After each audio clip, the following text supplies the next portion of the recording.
நாம இப்ப இந்த வீடியோல எதை பத்தி பார்க்க போறோம் அப்படின்னா நம்முடைய சேயோன் ஐஏஎஸ் அகாடமி சார்பா தினம் 10 கேள்விகள் கொடுத்துட்டு இருக்கோம். அதுல இன்னைக்கு நம்ம டே 51க்கான ஒரு 10 கொஸ்டின் பார்ப்போம்.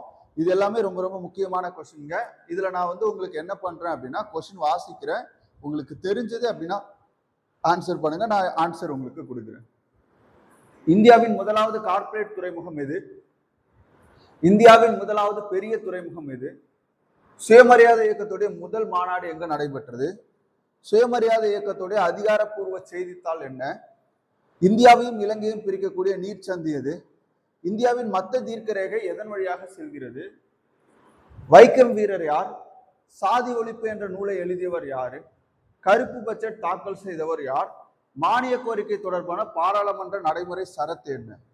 ஓகேவா, இந்த 10 கொஸ்டினுக்கு ஆன்சர் தெரிஞ்சா நீங்க ஆன்சர் பண்ணுங்க. பாருங்க,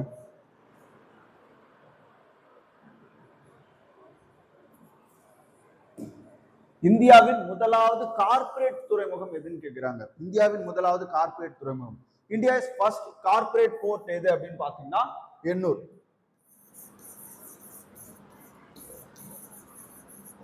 இந்தியாவுடைய முதலாவது கார்ப்பரேட் துறைமுகம் எது?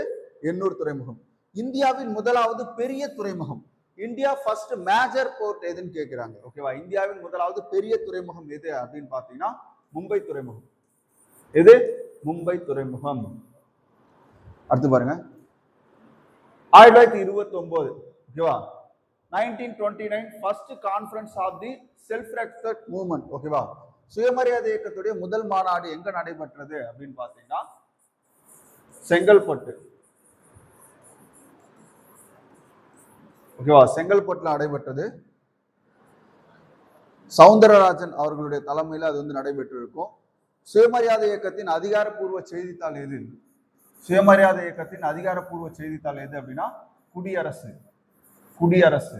ஓகேவா, சுயமரியாதை இயக்கத்தின் அதிகாரப்பூர்வ செய்தித்தாள், official newspaper of the self respect movement. ஓகேவா, அடுத்து பாருங்க, static separating India and Sri Lanka. ஓகேவா, இந்தியாவையும் இலங்கையும் பிரிக்கக்கூடிய நீர் சந்தி. இது ரொம்ப முக்கியம். நீர் சந்தி அப்படின்னு கேட்டா நம்ம என்ன சொல்லணும்? பாக் நீர் சந்தி சொல்லணும். நீர் சந்தின்னு கேட்டா என்ன சொல்லணும்? பாக் நீர் சந்தி. நீர் சந்தி எது? பாக் நீர் சந்தி. இதுவே நிலப்பகுதின்னு கேட்டா நீங்க என்ன பண்ணணும்னா மன்னர் வளைகுடா. நிலப்பகுதின்னு கேட்டா மன்னர் வளைகுடா சொல்லணும். ஓகேவா, இங்க நீர் சந்தியும் இருக்கு, நிலப்பகுதி. ஓகேவா, இந்தியாவையும் இலங்கையும் பிரிக்கக்கூடிய நிலப்பகுதியும் இருக்கு. இந்தியாவின் மத்திய தீர்க்க ரேகை எதன் வழியாக செல்கிறது? இந்தியாவுடைய மத்திய தீர்க்க ரேகை எதன் வழியாக செல்கிறது? எதன் வழியாக செல்கிறது அப்படின்னு பார்க்கும்போது தீர்க்க ரேகை அப்படின்றது செங்குத்தா வரையப்படக்கூடியது. இந்த இடத்துலங்க கரெக்டா உத்தரப்பிரதேசம் அலகாபாத்ல மிர்சாப்பூர் அப்படின்ற இடத்துல, எங்க?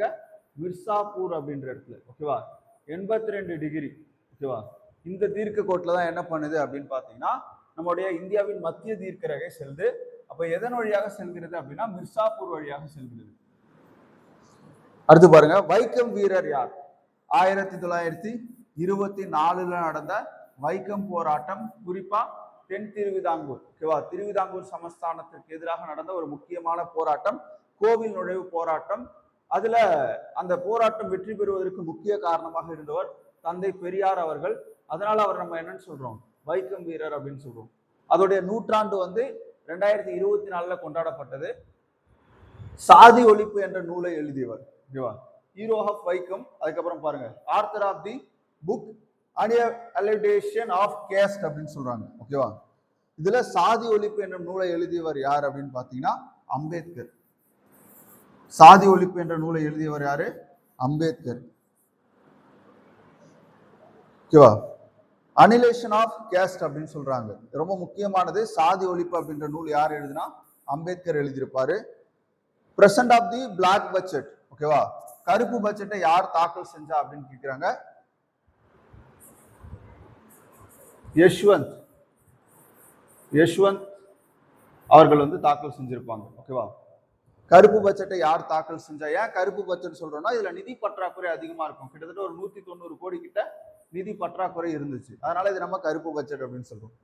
மானிய கோரிக்கை தொடர்பான பாராளுமன்ற நடைமுறை பற்றி கூறக்கூடிய சரத்து, பார்லிமெண்டரி ப்ரொடியூஸ் ஆர்டிகல் ஓகேவா procedure article related to demands for the grants ஓகேவா இது வந்து பாத்தீங்க அப்படின்னா ஆர்டிகல் 113 ஆர்டிகல் 113 அப்ப இன்னைக்கான 10 கொஸ்டின் வந்து பார்த்திருக்கோம் இதுல நமக்கு என்னென்ன ஆன்சர் இருக்குன்னு பார்ப்போம் ஓகே அவ பாருங்க எண்ணூர் வந்து நம்ம என்னன்னு சொன்னோம் எண்ணூர் வந்து பாத்தீங்க அப்படின்னா ஒரு கார்ப்பரேட் துறைமுகம் அப்படின்னு பார்த்தோம் மும்பை வந்து இருக்கிறதுல பெரிய துறைமுகம் அதே மாதிரி வந்து பாத்தீங்கன்னா சுயமரியாதை இயக்கத்தின் முதல் மாநாடு 1929 எங்க நடந்ததுன்னு கேட்டாங்க எங்க நடந்தது செங்கல்பட்டு குடியரசு ஓகேவா 1925 தொடங்கப்பட்ட சுயமரியாதை இயக்கத்தின் அதிகாரப்பூர்வ செய்தித்தாள் என்ன குடியரசு இந்தியாவையும் இலங்கையும் பிரிக்கக்கூடிய நீர்ச்சந்தின்னு கேட்டா பாக் நீர்ச்சந்தி நிலப்பகுதி அப்படின்னு கேட்டா மன்னார் வளைகுடா மிர்சாபூர் பொறுத்த வரைக்கும் நம்முடைய திட்ட நேரம் இதன் வழியாக தான் செல்கிறது